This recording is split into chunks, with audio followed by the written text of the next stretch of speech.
It's July 15, 1410. Two of the mightiest forces in medieval Europe are about to collide on the plains of Grunwald. On one side stood the Teutonic Knights, fierce crusaders of Christendom, armored head to toe, ready to crush their enemies. On the other side, the united forces of Poland and Lithuania, an alliance forged through diplomacy and necessity, led by King Władysław II Jagiełło and Grand Duke Vytautas. This was not just a battle for territory, it was a battle for survival.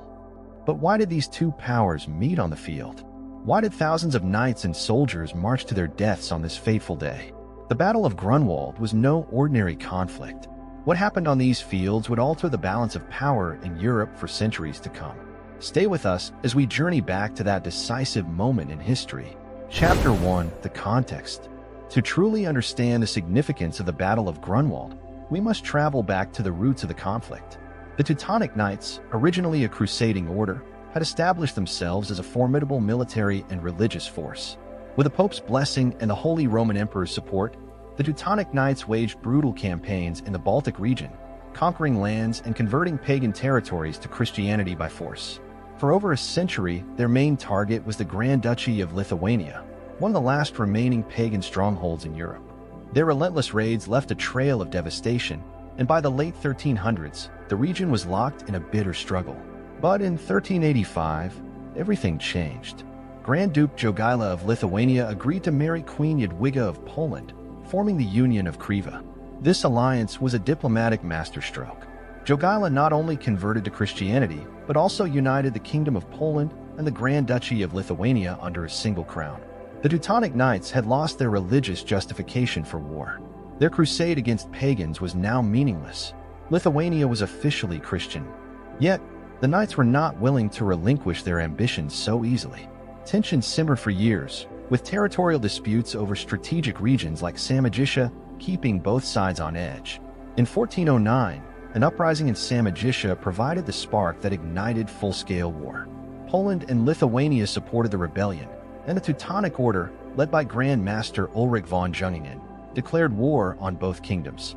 What followed was a build-up to one of the largest medieval battles Europe had ever seen. Chapter 2: The Preparation for War. Both sides knew this war would determine the fate of Eastern Europe. The armies that would meet on the fields of Grunwald were vast. King Władysław II Jagiełło and Grand Duke Vytautas spent months gathering their forces. What made the Polish-Lithuanian army so unique was its diversity. This was no ordinary medieval force. The Allied army included not only Polish and Lithuanian knights, but also Moldavian cavalry, Ruthenian archers, and even Tatar horsemen. Mercenaries from across Europe, Bohemia, Moravia, and Hungary came to join the fight. By the time the full army had gathered at the designated meeting point, it numbered close to 39,000 soldiers. Their mission, to march north and strike at the heart of Teutonic power in Prussia. The Teutonic Order, though smaller in number, was no less formidable. Led by Grand Master Ulrich von Jungan, their army was highly disciplined, with elite heavy cavalry and the finest weaponry available. Their knights had spent decades perfecting the art of warfare.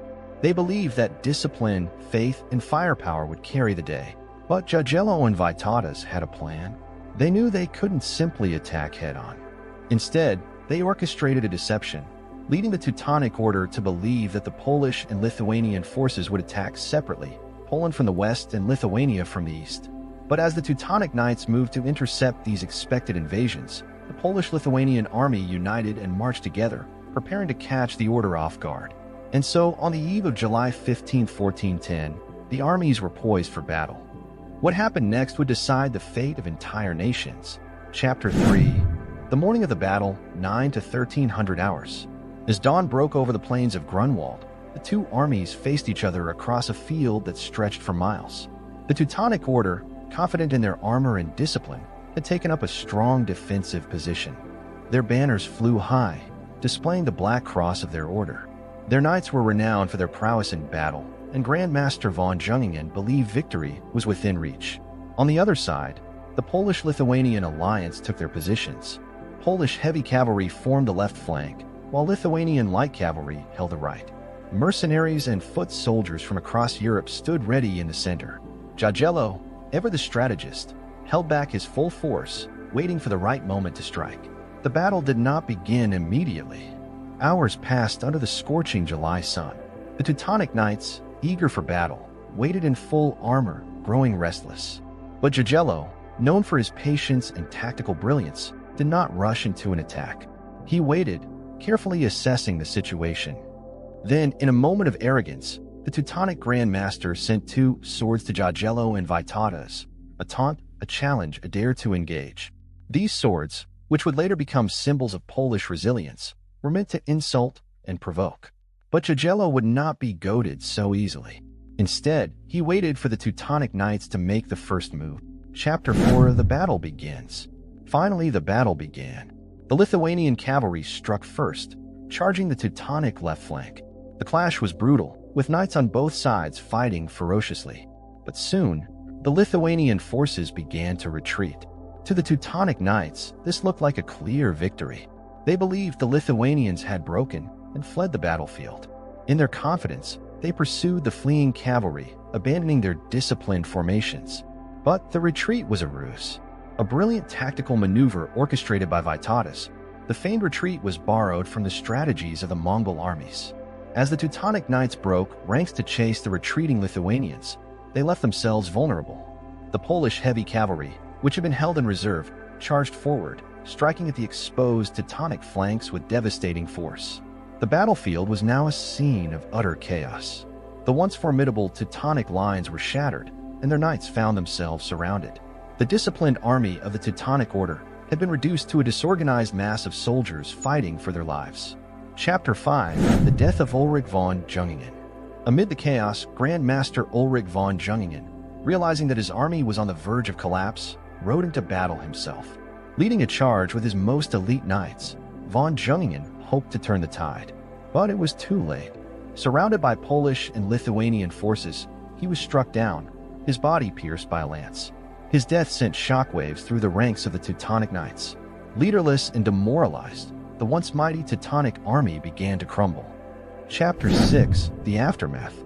By the end of the day, the battlefield was strewn with thousands of bodies. The Teutonic Order had suffered a catastrophic defeat, with over 8,000 of their knights and soldiers killed. Their army had been decimated, and their leadership lay dead. The Polish-Lithuanian forces, though victorious, had also suffered heavy losses. But the consequences of the battle went far beyond the battlefield. The defeat at Grunwald shattered the Teutonic Order's reputation as an invincible force. Though they managed to hold their stronghold at Marienburg, the Order would never again wield the same power in Eastern Europe. The balance of power had shifted. Poland and Lithuania emerged as dominant forces in the region, while the Teutonic Order spiraled into decline. Chapter 7: The Legacy. 600 years later, the Battle of Grunwald remains one of the most significant events in Polish and Lithuanian history. For centuries, it has symbolized resistance against foreign oppression, inspiring generations to fight for their freedom. In the years following the battle, Grunwald became a rallying cry for national pride, not just in Poland and Lithuania but across Eastern Europe. Today, reenactments of the battle draw thousands of spectators, and the Grunwald swords, once a symbol of insult, now represent strength and unity. If you found this story of medieval warfare captivating, don't forget to like, share, and subscribe for more epic tales from history.